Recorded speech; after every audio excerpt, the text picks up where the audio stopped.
I will now call the working meeting of the Lincoln County Board of Education to order, November the 6th, 2025. Pledge of Allegiance, and Germani Reverence Pledge of Allegiance. Salute, pledge. I pledge allegiance to the flag of the United States of America and to the republic for which it stands, one nation, under God, indivisible, with liberty and justice for all.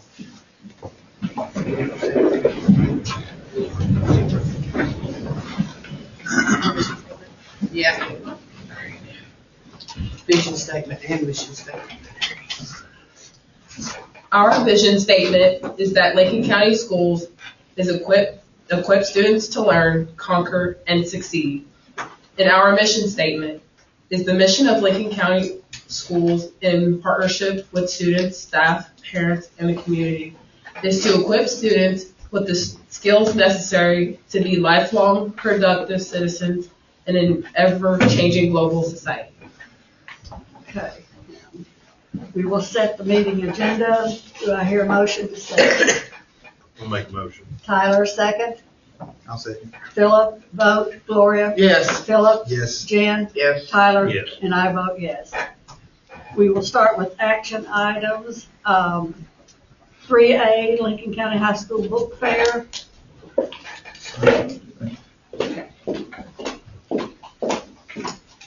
The high school wanted to host a book fair. We don't normally do that in high school, but the Plaid Elephant Bookstore in Danville is partnering with high schools. And Ms. Kate Snyder that owns it gives 20% back to the school of the donation, so it's a good fundraiser. And then our rising educators classes will be volunteering to help with that throughout the day so they can learn how a book fair is ran. Sounds good. Any questions? Pretty neat. Do I hear a motion to approve the Lincoln County High School Book Fair? I make a motion. Gloria? Jen, second. Vote. Gloria? Yes. Philip? Yes. Jen? Yes. Tyler? Yes. And I vote yes. Thank you. 3B, solicit donations. Susan?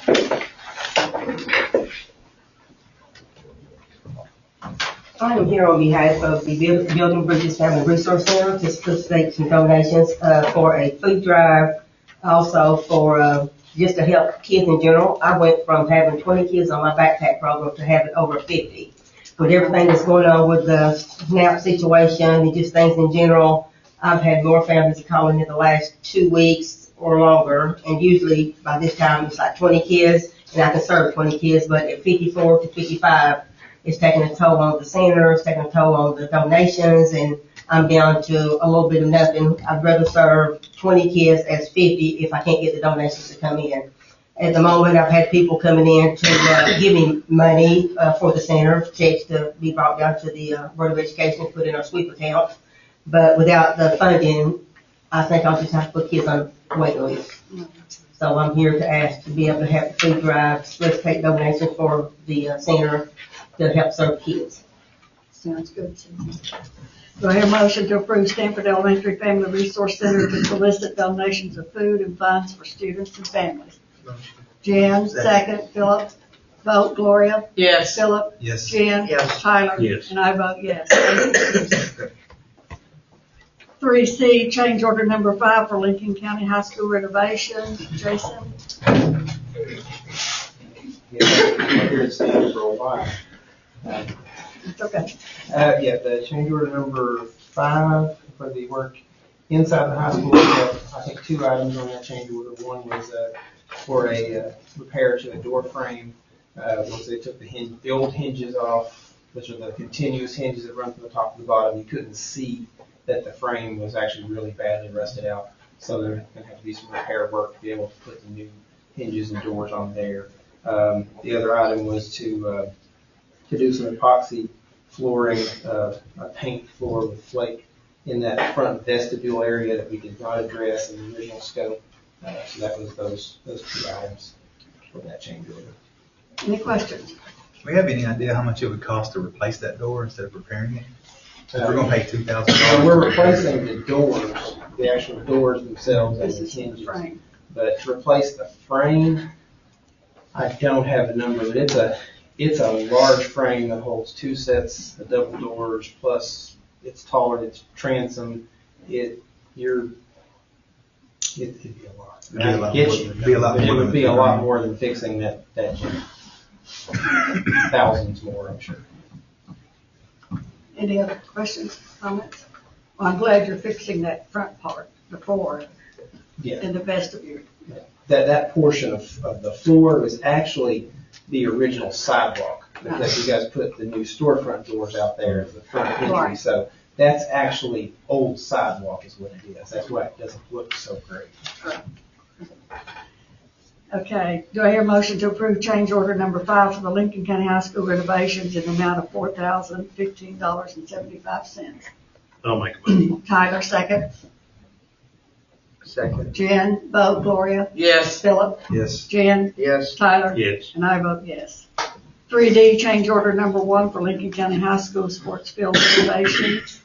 On that one, there were also 2 items. One was actually a credit for some changes to the site drainage. I think over on the front side of the site, we were taking some drainage down along the road, but realized that some utilities, I think AT&T phone line was a little more in the way than could be navigated around. So there were some changes made to the way that water is being directed into that system. Actually resulted in a little over $2,000 credit to make that change. Still gets the water away and does what it needs to do. The other item was to bury there's a power cable that runs from the home plate sort of area in the baseball field, runs out to the lighting. The cable was actually not very deep in the ground, so when it actually got hit by a dozer. The contractor is paying for the repair of the line itself, which they're liable for, but the line was never at the proper depth that it needed to be. So, you guys are picking up the cost to actually put it where it needs to be underground, which is about 30 inches deep instead of that deep under the grass, because that's not a good place for an electric line. Any questions? Do I hear a motion to approve change order number 1 for the Lincoln County High School sports field renovations for a credit of $802? I'll make a motion. Gloria, second. I'll second. Tyler, second. Vote Gloria. Yes. Philip, Yes. Jen. Yes. Tyler. Yes. And I vote yes. Now we're going to move into discussion items. 4A, the draft district facility plan. Jason. We had worked with your local planning committee and gotten a draft that is ready to present to you guys and been given over to you all to consider, and that's kind of the point where we are now. I think we need to send this back to the committee. I personally feel that Waynesburg and Kings Mountain needs to stay transitional instead of be permanent. We've told the people at Waynesburg and Kings Mountain that we're going to build them a new school for the past 4 years, and granted, we didn't get the money and we didn't get it done. But if we change them from transitional to permanent, we're not going to be able to do it. And we may not do it again in the next 4 years, but I don't see nobody up here slapping me on my knuckles because I didn't get it done these past 4 years, and I don't believe they're going to in 4 years if I don't get it done. And I would just personally like for the committee to put Waynesburg and Holland back as transit, leave them as transition. My thoughts.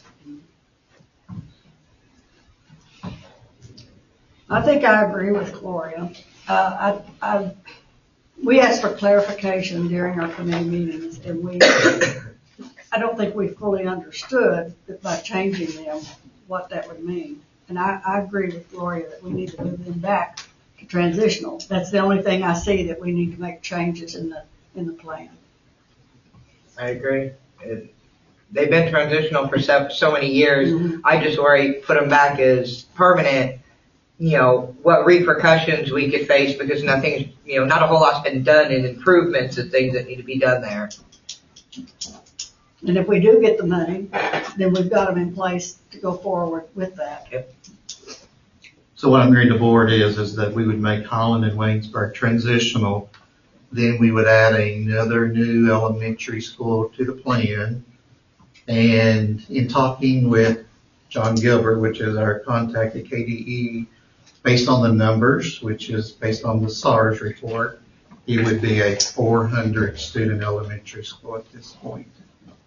I didn't hear anybody say add a second school onto the facilities plan. Oh, I didn't think about that, but yes, we'd have to. I'm assuming that's like, Well, this is a plan that. Oh, we were going, I'm sorry. I'm assuming that's what they, Well, if we were gonna make them transitional, our plan in the future, whether we get it done, like Lori said, in the next 4 years, would be eventually, we would want to build a new school in the south end of the district. This document, I had seen the old facility plan at one point, not recently. But this is the one that you all met on, right? And you went through, and the only question I have is some of these values, for example, 1B, new 450 student elementary school on new site to be determined, and it has cost estimate of $18 million.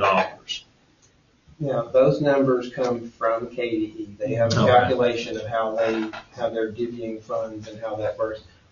We know, and you know, you're not going to build that facility for $18 million. 20 years ago you could have, but not now. So those numbers don't account for the actual full cost. There's other things that have to happen, to get those projects done. I assume that the board would want to put in something else, because once you make those transitional, then those priorities come off, so that takes away the need there. So we would want something back in place there to show more need. Well, we should probably talk about the mathematics of the 450 student school for Houstonville. Why would we build a smaller school in Houstonville? Also talked to John about that, because I know there's been some questions about that. Currently with the SARS, that is based on those numbers. There are some options when we get ready to actually build, if the numbers justify that.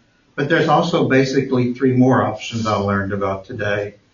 When you're getting ready, and Jason can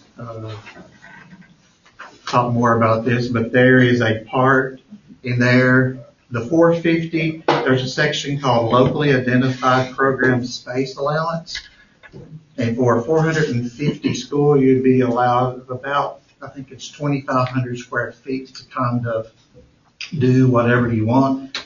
So you could add 2 more classrooms. That's taking 1,600 square feet away from that. So you still have like 650 left to do something else with. An example of that, not to interrupt you, is I think at the high school, I think maybe the culinary program was put into the high school as a locally identified. You have options to be able to identify some sort of program that you want to add that may not be on the model program that they give you for this the things you have to have. There are some things that you can add as sort of option, and the board decides we're going to do this. So that's what he's talking about. What's the criteria in order to meet the eligibility for that, to be able to utilize it?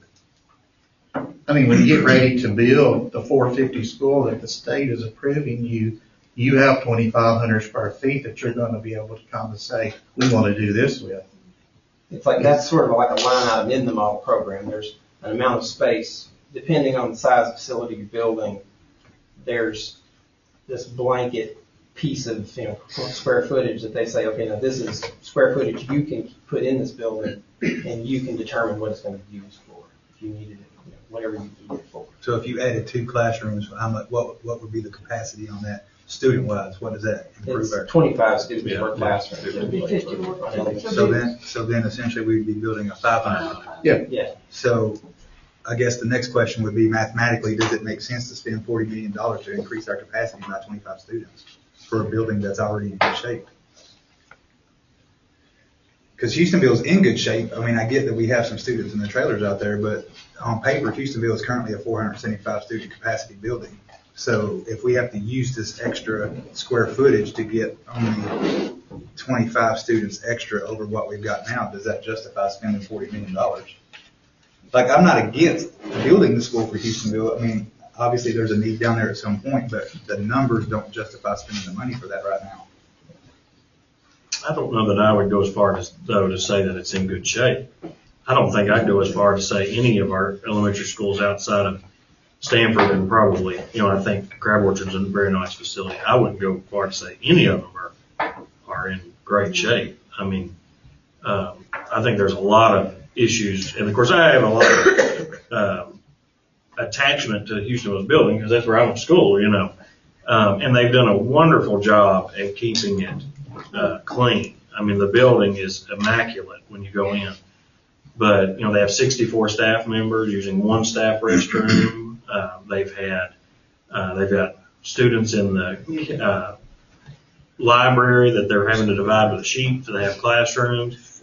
We're having therapy on the stage. We've got mold. We've had mold issues over there. I wouldn't go as far as to say that it's in necessarily good shape. Well, during the facilities planning committee, there weren't any structural issues mentioned. Now, the things that you mentioned, I understand, and I would love to have all those kids in the classroom. My concern is KDE says that Houstonville has a 475 capacity. Now, the current enrollment is around 388, so that's almost 90 students. Free space that we should have right now. So if we don't have the free space, and the number is wrong, you see what I'm saying? If we build a 500 school, if 475 really equals 388, then that means 500 probably really only equals 400 or 410. That's the concern. Does that make sense? Because I see your wheels are turning. Like I want to make sure that if we build a school, like it's adequate for our kids. Oh, sure. Yeah, they're not gonna run out of room 5 years down the road. Of course, that's also the crux of building new schools. I mean, that is one of the problems about building any new school is that they're not built for growth. They're not built for growth. Right. But Well, and one thing that's not considered in those numbers is your preschool classrooms. There's 40 kids, and with Houstonville, there could be 4 preschool classrooms. I don't disagree at all, Yeah. but we have to work with the numbers. And But that would be a consideration from the department. Another option that John shared with me is also you have discretionary projects that's on like section 5 of that. You can put things in that as well. I know when I reflect on things that's been done here in the past, I know like early childhood has built additional classrooms. Locally, things have been done, so there are options. But who's to say, I mean, that when it comes time, they may meet a 500 threshold. This is only a plan, and It doesn't lock us into doing anything that we put on this plan. Right. We just have to apply. if we put another one in, and right now, based on that SAR data, it would allow a 400 school to merge those to south. But who's to say when we get ready to do it, that the numbers are not there for that? So it's all, this is just a plan, like I think Laura said. I mean, luckily, we've been able to start accomplishing and addressing some of our facility needs. And, again, this is just a plan. It can always be amended at any point in time. The requirement, it's every 4 years, but the planning committee can come together, Let me ask you this, since the new construction number is not half of what it would actually take to build the school. So like if I look at Highlands portion, I think it's 3.1 here on this document. So like they have at least $3.8 million worth of needs listed, and I don't doubt one bit that there are $3.8 million worth of needs there. So, but is that number actually accurate to what it would take to fix Highlands should we decide to just at some point? That always depends on a lot of factors, especially things like inflation and time. Do you do that today or do you do that 2 years from now? Those numbers are based in calculations that KDE uses across the board for everybody around the state. That's just, I guess the one thing I'm thinking about is once, we deal with the plan or what, we approve the plan or whatever.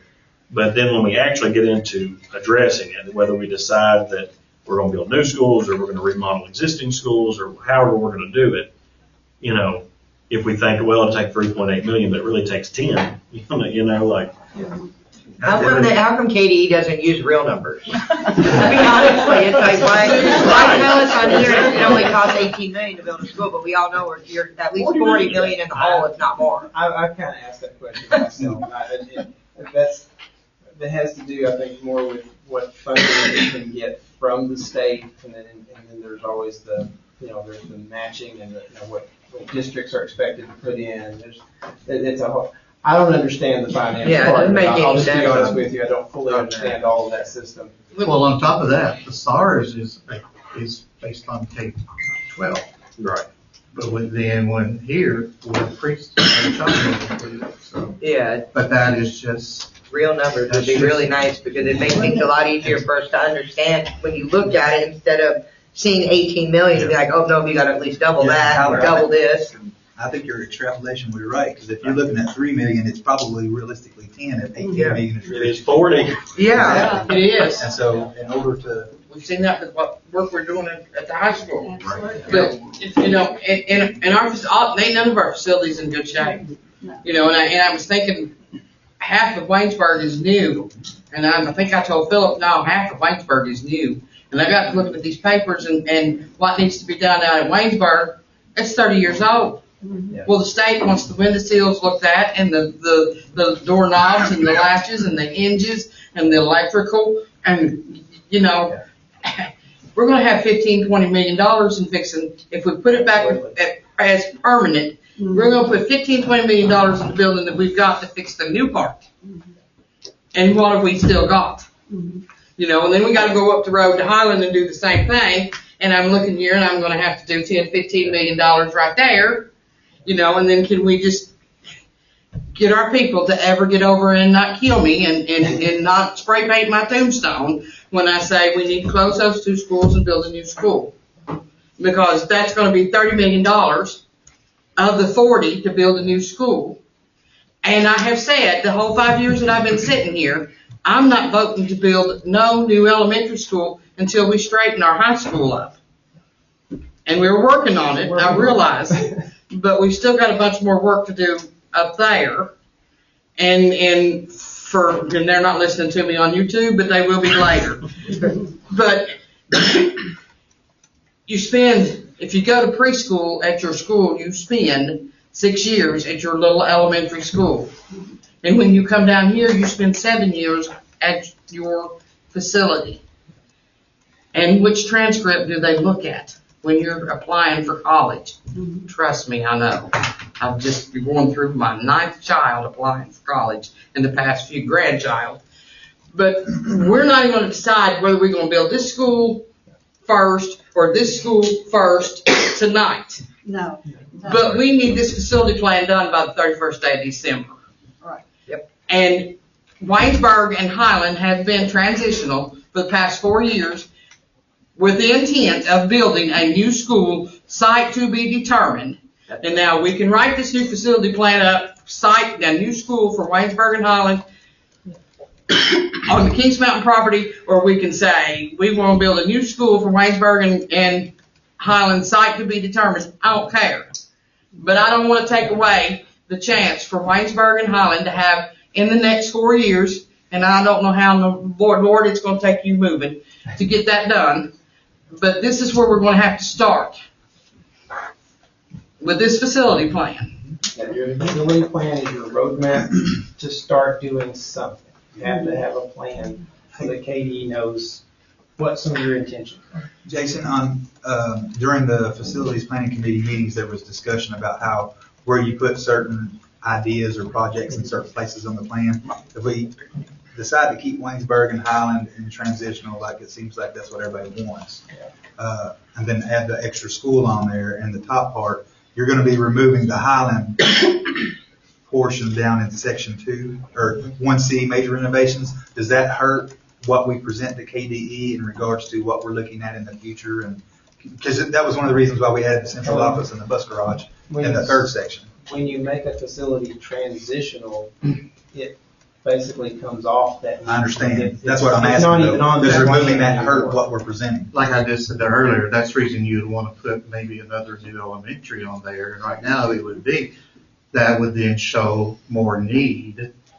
And where that would fall in would be 1B2. Yes. But what you're removing is 1C3.1. So my question is, does removing something from that section hurt? Everything in category 1 is all, it's on the same importance level, if you want to say that. It's all just, it's a list of items under category 1. Category 2, everything under there is all on the same tier. Would it benefit us more to move something from category 2 up into category 1 once we put those other 2 schools in? I'm just trying to maximize what we can get. No, out I of KDE. understand. I honestly, I don't have it in front of me. I'd have to look at Well, what we have to play with. down there is What some things stuff we for can Crab do. Orchard, some stuff for the middle Yeah. school, some stuff for Stanford. And you probably want to move those up. If you make room in there, you'd want to, we kind of divvied it up to where these were the more important items, these are the lesser, these can wait a little longer. If you're gonna take Highland and Waynesburg out of the mix, then yeah, you'd want to move your other things. Okay. I think, don't.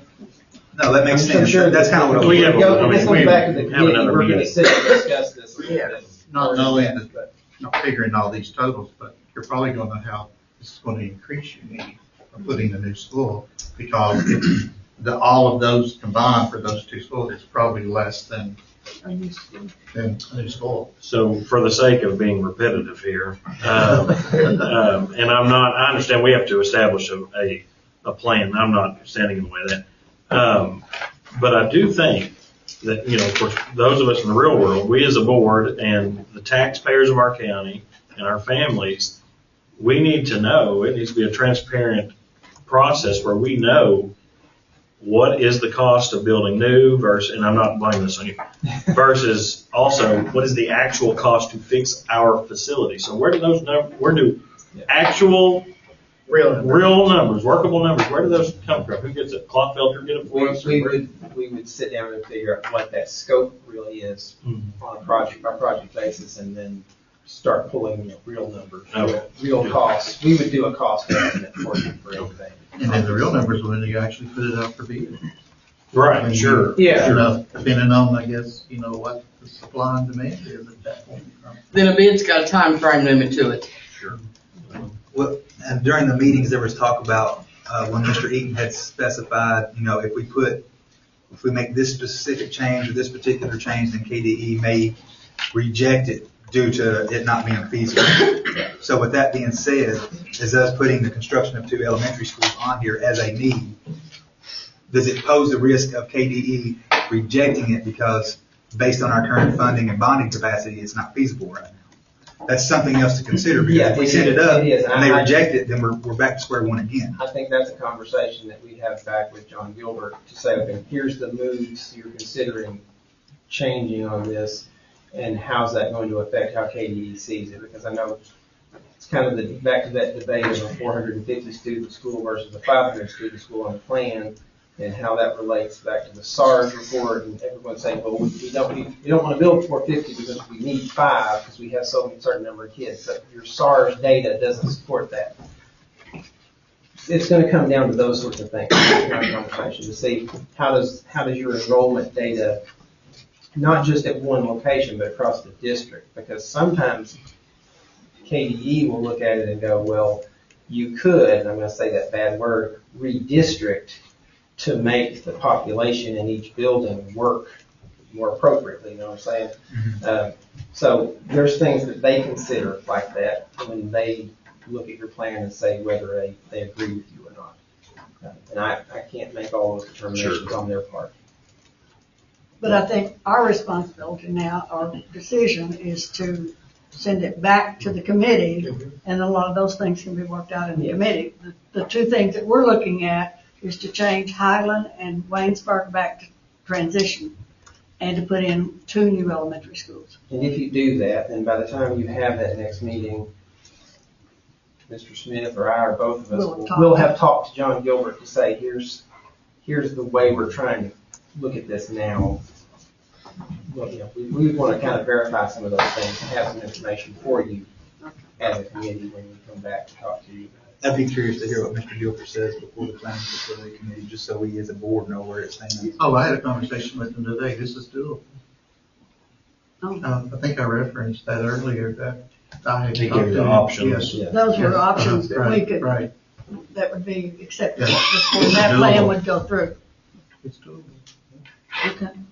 He does, yes. It goes back to the committee. If you want to send it there, then it will go for him to review, and then Does it have to go back to the committee to be changed, or can we change it? it depends if he puts any comments on it.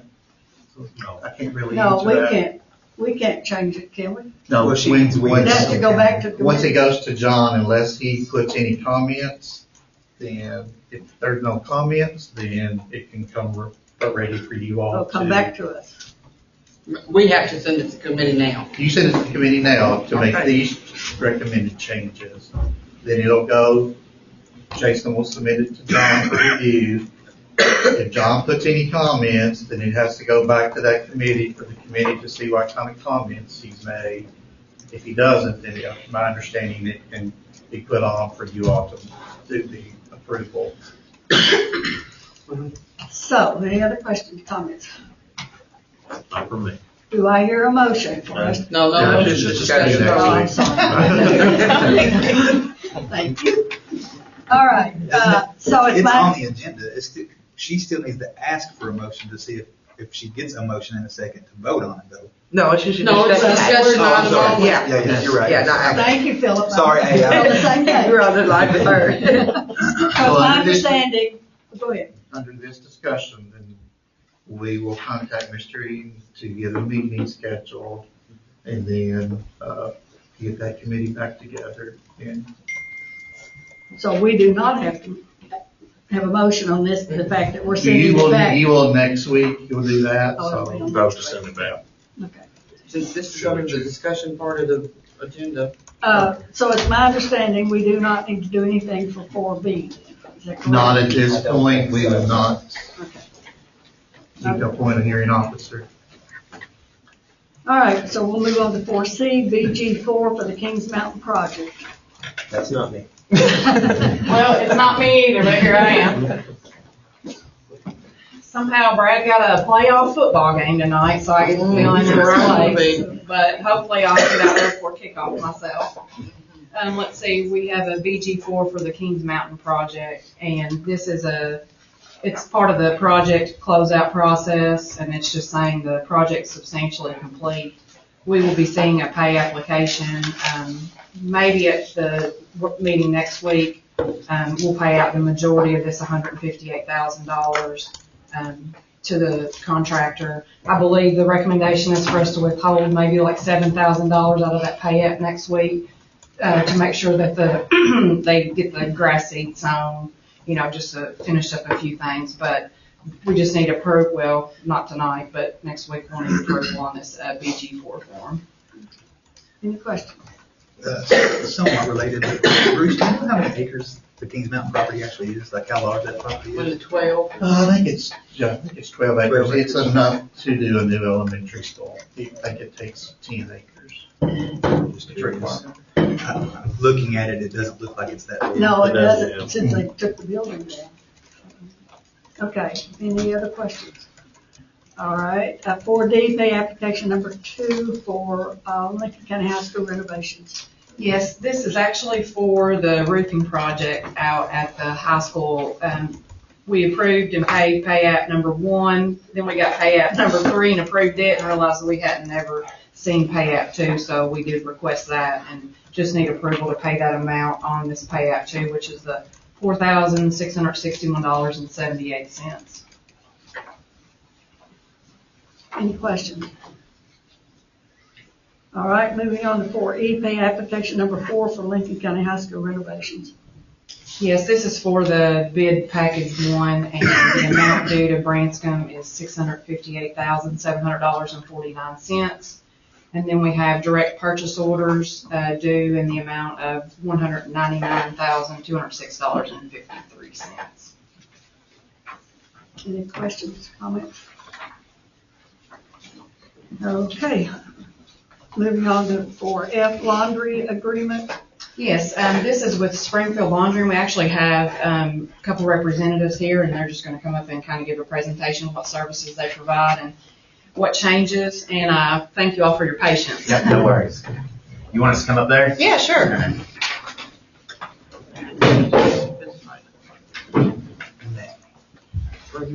Y'all didn't think we were gonna fight, did you? No, you sit down. That's what Gloria said. She said, "We can do a fight." I bet they thought they was gonna see a fight. I didn't think there was gonna be a fight. So my name's Spencer Carrico with Springfield Laundry. This is my father, Jimbo Carrico. For those of you that don't know, we rent and clean your all's food service, maintenance, and bus garage uniforms. And we're seeking just a renewal agreement for those services. The only changes that are being made are when you all switched types of uniforms 2 years ago for the food service employees, we put a uniform buyout on the invoices, which it was $15 a week instead of you all paying like a $6,000 fee. We are going to take that off if we get this renewal agreement signed, and we're adding a $1 service charge to each of those invoices. So in the grand scheme of things, you're paying about $4 less a week, which, pennies count, but it's not a whole lot. And the reason we're asking for this now is because the maintenance department is wanting to switch from their normal work shirts to t-shirts. So that would take a several $1,000s investment from us, and we just want to make sure we get something signed to renew this. So. Y'all been providing services for a long time to Lincoln County. Yes, I can remember when you started with Lincoln County. The first agreement that I saw was from 2004. So we thank you all very much for that. Who was before here? Ronnie Death. Ronnie Bedford. Ronnie Death. Yeah. Any questions? Thank you. Thank you. Thank you all. 4G MOA with New Vista, Jeannie. It's just asking the board to approve the memorandum of agreement with New Vista to provide services, to come into school to provide services to our students. Mental health services. Mental health services. Any questions? Thanks, Jeannie. 4H, KETS offer of assistance. Lynn. Yeah, this is something we do every year. So we've received our first CATS offer of assistance in the amount of $32,324. So we have the option of saying, yeah, we want to use this money now, and we provide a dollar-for-dollar match. But we've always escrowed these for up to 3 years because that's just kind of the position we're in. We've always escrowed them, so we're now like taking advantage of an offer that we escrowed 3 years ago, because you escrow them up to 3 years. So at this time, we're just using those from 3 years ago, and we just continue to escrow all the ones we get. So we'll use these in 3 more years. So that's what I'll be asking, is that you guys approve that offer for the little over $32,000, and we'll just escrow those funds up to 3 years. When you escrow, does it earn interest? It does not. So it's just basically putting a freeze on it, a time freeze for 3 years. It is. Mm-hmm. Is there any advantage to using it in the present instead of doing that? Well, we don't necessarily have a need for those funds now because, like I said, we've escrowed as long as I've been here and as far back as I've seen in records. So what we do now is when they reach out to me and say, hey, you have an offer that you all escrowed 3 years ago, so now it's time to match that. So if we go ahead and say, yeah, we want to use it, we're required to put a match on it. So we would be matching expiring money from 3 years ago, and we'd have to match all the current money. So it's just kind of like, that's just how we've done it. It's not necessarily, I don't think, a bad way, but since we've done it that way, I'll probably just recommend continuing so we don't put ourselves in a cash crunch to match multiple offers at one time. Okay, thank you. Not a bad question, and I'm sure there are districts that probably have to use this money immediately and do, but we don't necessarily have that need, so I would just recommend escrowing it. Any other questions? 4I, truck bids, Leanne. Yeah, we opened bids for the 2 trucks on October the 30th, and I'm gonna recommend we accept the high bids for each truck. There was a 2001 Chevy Silverado, the high bid was for $685, and that was from Ray Middleton. And there was a 2001 Chevy truck with a snow plow and blade. The high bid was $590. That was also from Ray Middleton. Any questions? All right. And for J, revised procedure 05.31 AP.21, facility usage. Leanne? I'll be honest, I'm not sure that we've gotten the revised form back from KSBA. Is that showing as an attachment on there? It says. This is a Word document. I didn't know if it was back yet. Oh, okay, good. I hadn't seen this. So what we're doing, I don't know if you guys remember, it's maybe been a year ago, maybe less than a year. We revised the form for when someone wants to use the facilities. And then I've discovered since then, the high school actually had a separate form if you wanted to rent the auditorium. And so when I discovered that, I thought, why would we not just combine the two forms into one? So the changes that I'm recommending on this form are, it's the old form we had, well, the revised form we had, and it's just adding in all the information about the auditorium. So when somebody wants to request to use facilities, they're just going to get this one form and fill it out for their needs. So it's just kind of streamlining, less confusion, less forms. And so I had submitted the changes to Colleen. She sends that to KSBA, and I wasn't even sure if they'd sent that back yet. So, yep, there it is, and that's what I'm recommending. Just a little cleanup. Any questions? Thank you, Leanne. Uh-huh. 4K bail schedules for the 2025-2026 school year, Anthony.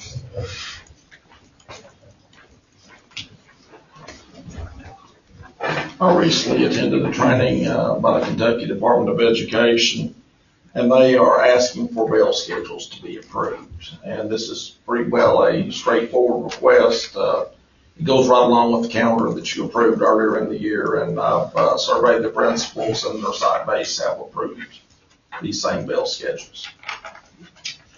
Any questions? Thank you, Anthony. Thank you. For L, moral instruction, Bruce. Okay, we've had a group of folks to approach us and ask that they be considered for approval of a moral instruction program. So I reached out to Grant to talk to him. He's worked with Hart County in developing a process. If you look at the request form, I basically modeled hours after that. You can also submit additional things, but it just asks them to put some of that information that you will need to know to consider when you get ready to approve the request. Just to kind of summarize, you have a copy of the regulation. You also have a copy of the opinion of the Attorney General, which kind of goes through and answers some questions that's been asked. When a group asks for this to be approved or denied by the board, a student is excused up to 1 hour each week. That includes travel time. You must approve the request or either deny it. It is voluntarily, the students can't be made do it. They have to actually say, I want to participate in this. There is no expense to the board.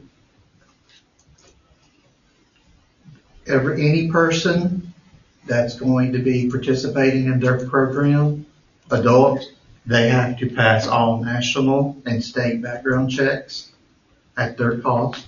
Again, there's no cost to the board. The students cannot be taken out of core content classes.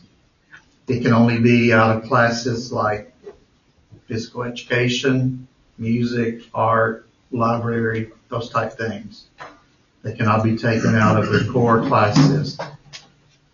So it is going to take, the schools doing some planning with their schedules. Because every school's different. There's not a one period where everybody's going to be free, so it's going to be, maybe this group of students that want to participate will go at this time, and maybe another group going. But it's going to take some planning on the school's part when they do their master schedule. That's kind of the summary of the regulation. Grant can add to that if he needs to, but,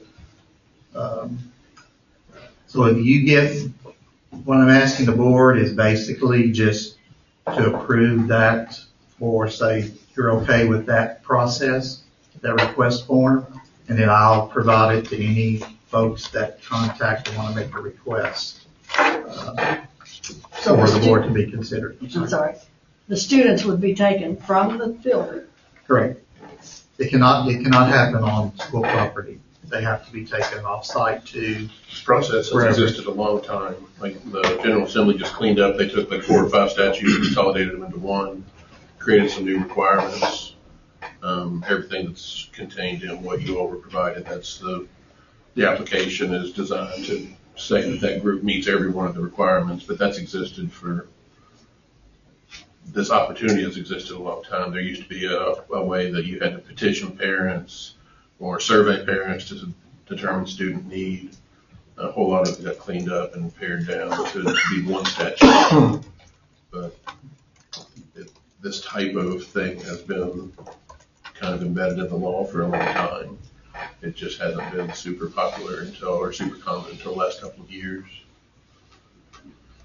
Bruce, can you give some examples of what moral instruction actually is, and then what determines if that's a viable moral instruction? What keeps me from saying I want to start a satanic cult and call it moral instruction? Because people will do that. It's fine, but the parents have to sign the kid up for it. So if you got enough parents that want to sign up for satanic moral instruction, then you're allowed to apply to run that type of moral instruction. But the school doesn't decide that. The parent is, if the group meets all of the requirements of the statute and submits the application, you're not sending any kids there. The group has to transport the kids, and the parents have to sign the kids up for it. So it is just where you all are not allowed to provide any religious instruction on school property. It allows parents to say 1 hour a week, I want my child to be provided moral instruction by a religious institution, and let that count as 1 hour of their 6-hour instructional day that day. So it's not up for us to police what that moral instruction looks like. Well, that was review the curriculum. I mean, I really can't answer that. No, that's fine, because that's what I wanted to know. The parents are saying this is the moral instruction I want my child to have. If that's secular moral instruction and some group offers it, so be it. If it's religious moral instruction and some group offers it, so be it. So I guess my follow-up question to that would be, what procedures will be in place should a student leave to go to moral instruction and then they don't return? So the group, they have, whoever is providing the moral instruction has to have a transportation plan. And if they don't bring the child back, then we can just report to the parents that the child left for moral instruction and didn't return for moral instruction. Normal absentee stuff then. That one last part of that where it lists different things that they have to produce, those are basically from the regulation. The transportation plan And they have to pick them up, take them, do the lesson, and have them back all within an hour? Yes, sir. That's why it's short time. You know, my concern with this for our district is that we started so late. Everybody's trying to catch up. Everybody's got their schedules. And then to try to implement something like this now would be very difficult. I just think we need to postpone this and maybe look at it and come up with decisions before school starts next year. Can we? I mean, is there a compliance date to this, or is there a? So the law already exists, and if somebody applied for it right now, you couldn't say, no, we don't have a process for you, because the law already exists that says if somebody wants to do this, parents can sign up for it. So we just need to look at. This is just getting us ahead of it. This is just getting a process We're in place. accepting That's any right. one. Okay. And if somebody applies for something and you say that just isn't feasible, what you all are asking for isn't feasible, but we can work that into the schedule for 26, 27, then you can delay an application and say, you know, it's too late this school year to design that into the schedule, but, you know, we'll approve it for next year. I will tell you, in meeting with the group and Ms. Hart and Mr. Davis, they're probably wanting to do one elementary because right now it would be very difficult to change the middle school and high school schedule. So this would then give all the schools a chance to plan this when they're doing their master schedules over the summer. So this group is pretty much saying they will probably just want to do one elementary starting out. That elementary would probably have to do some tweaking to their schedule. That's based on the current application that you have, or. We don't, they actually, I have some of their information, so what, if you're okay, then what I would do is contact, we actually have some of those folks in the audience tonight.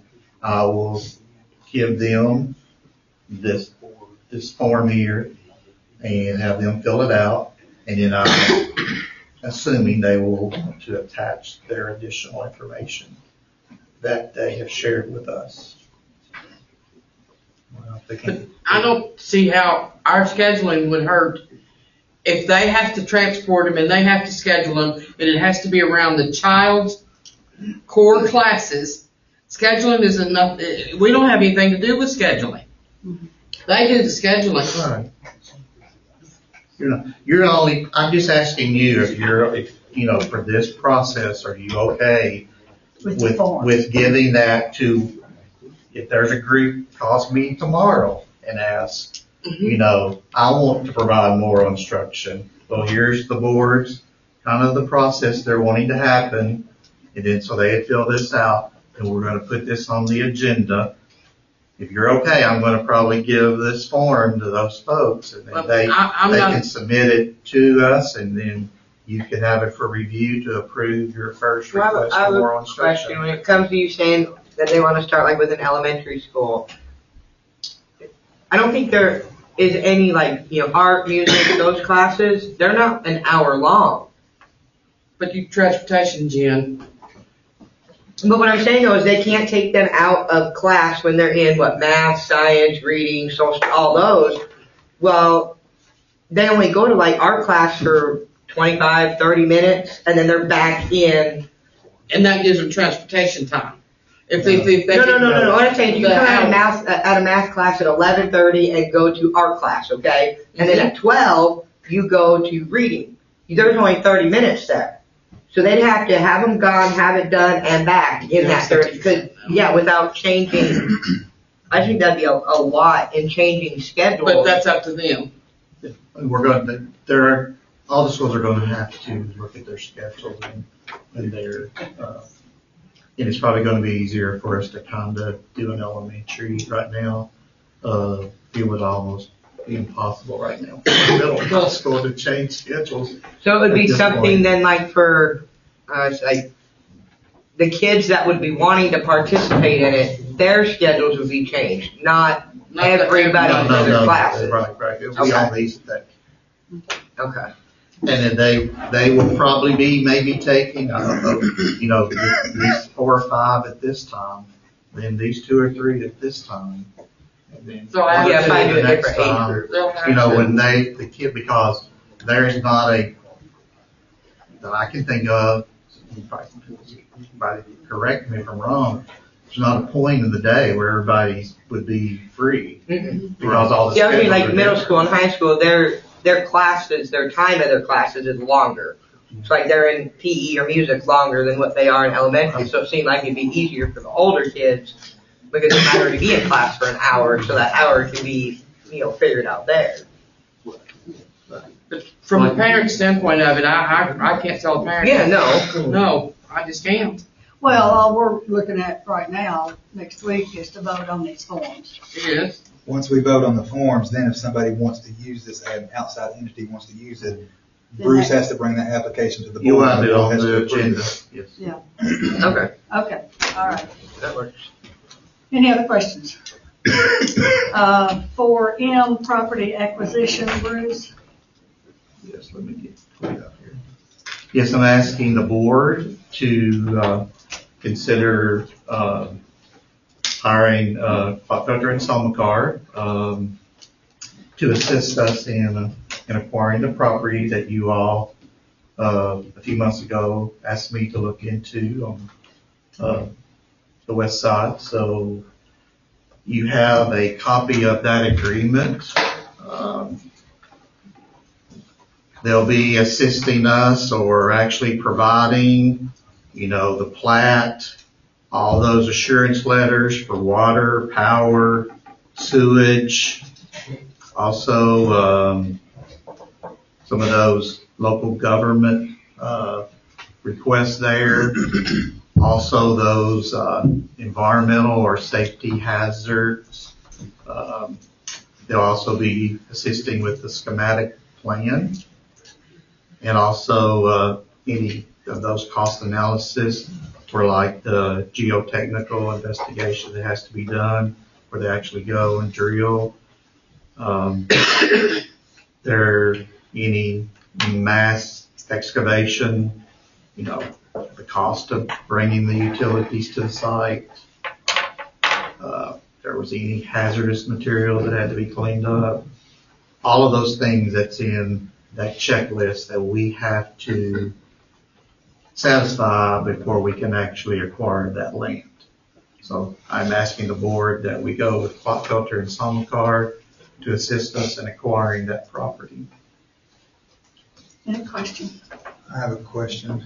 I actually have two questions. The first question would be, obviously, if we're trying to acquire some property, eventually we want to build something on it. Right. So my first question is a general question.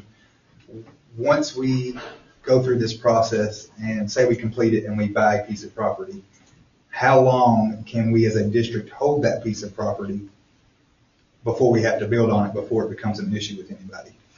Is there a timeline? Maybe that's a better way to say it. Is there a timeline? To my knowledge, there's not. You have purchased the property and. Well, I just wanted to make sure that nobody considered that as an investment in some rule or regulation somewhere that, hey, you're buying property, you've had it for 5 years now. Yeah, you've not use bought it by on a certain time. Now it's yeah. an investment and that's an issue for us. I mean, we have, a vacant lot up there that we've had for several years. Yeah, but we did have something on it. That's Yeah. a situation.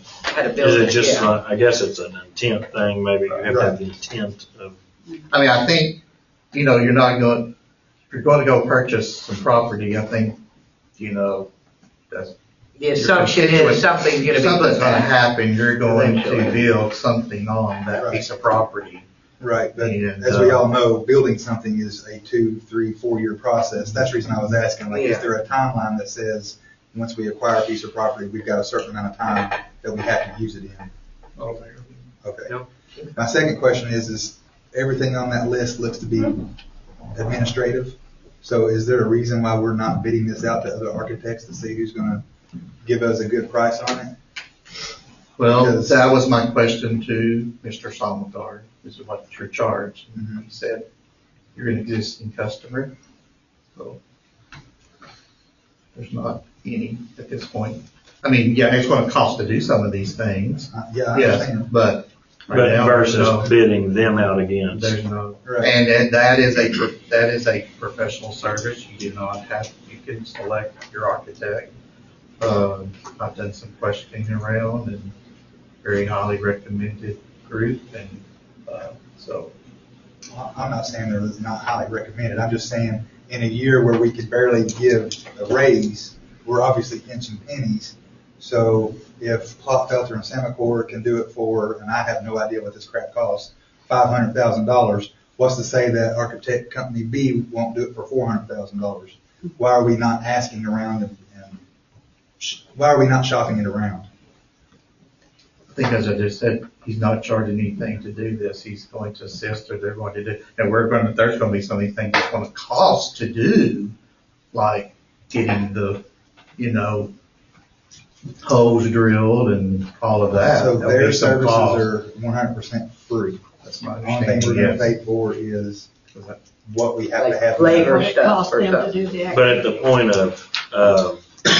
at the point of construction, I guess we Oh. could. Yeah, I mean, compare. yeah, most definitely, there's gonna be whatever percentage they charge. Well, I Now- mean, then you could compare Clopfelter to, I can't think of any of them off the top of my head this moment, but you know, the rest of them. Of course, we would have to get an attorney to do, all of the titles and all of that. So is there an agreement that we sign with them? Yes, To do this? yes, that's. Well, that was just an attachment. That is the attachment, yes, I have the agreement. Can we sign with the owners of the property? Can we see the agreement with Clopfelter and Semaphore, what that would be? I can ask Mr. Summercart to do something. I mean, he sent an email kind of like highlighting the things that they will actually assist or provide, and those are the things that I kind of. So this is just, basically, this is just covered under our existing contract. Just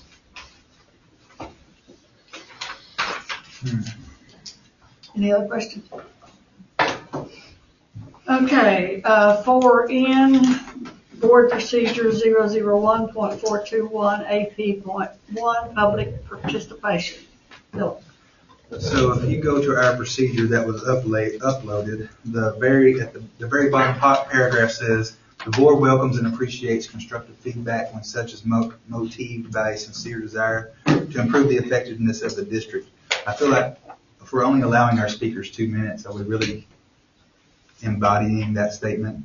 Because sometimes community members and parents and staff come in and they have things that they want to express, and having gone up to that podium and speaking, I'm going to tell you that 2 minutes goes by fast if you have something that you're heartfelt about. So what I'm asking is for the board to consider increasing that to 4 minutes.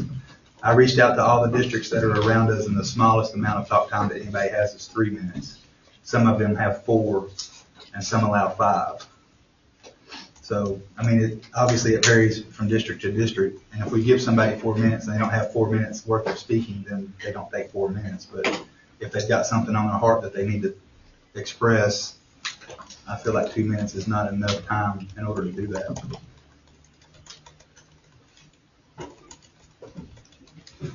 I have to agree, either that or giving us somewhere in here, putting that like like if we say they could have more time, to where they have more than 2 minutes, either like change the 2 minutes to 3, 4, 5, something more than 2, or giving us the ability to tell them, well, you can have 2 more minutes. Because it kind of the way it is, it's like 2 minutes, that's it, and no more. Does the board chair have discretion to, if the 2 minutes is up, but someone's trying to finish their thought, does the board chair have the ability to say, you may finish your thought, or? Traditionally, yes, it's been interpreted that way. I don't recommend doing something that's more flexible, because you just open yourself up to the allegation that you're playing favorites. You like what this person has to say, so we give them 4 minutes. But Do it like if we didn't do a straight 3 minute, 4 minute, or 5 minute, and if they don't use it, then they don't use it. That would be my recommendation, is if you want it to be a specific time that's longer, that you make it a fixed time, not leave discretion. I don't have a problem with 3 or 4 minutes. I wouldn't want to do 5 minutes, because I don't think most people need 5 minutes, just because typically when they get to the end, people kind of, if you watch them, they repeat, or they'll get a little flustered, and kind of run out of things to say. Trying to use up their time. Random, but And I think 4 minutes is probably the sweet spot in the middle, and because we have in there that someone else can't come up and speak and then give that person minutes. Yeah. There's no extensions, so I think the 4 minutes is a nice round number. So, I would vote to change it to 4.